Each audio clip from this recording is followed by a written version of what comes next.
इश्कनामा कलाम मुजफ्फर वारसी।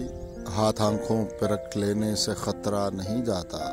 आवाज़ व पेशकश मियाँ इसराइल इसहाक। हाथ आंखों पर रख लेने से खतरा नहीं जाता, दीवार से भौंचाल को रोका नहीं जाता। दावों की तराजू में तो अजमत नहीं तुलती, फीते से तो किरदार को नापा नहीं जाता। फरमान से पेड़ों पे कभी फल नहीं लगते, तलवार से मौसम कोई बदला नहीं जाता। चोर अपने घरों में तो नहीं नकब लगाते, अपनी ही कमाई को तो लूटा नहीं जाता।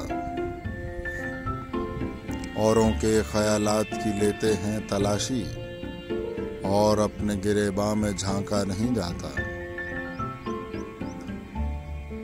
फौलाद से फौलाद तो कट सकता है, लेकिन कानून से कानून को बदला नहीं जाता।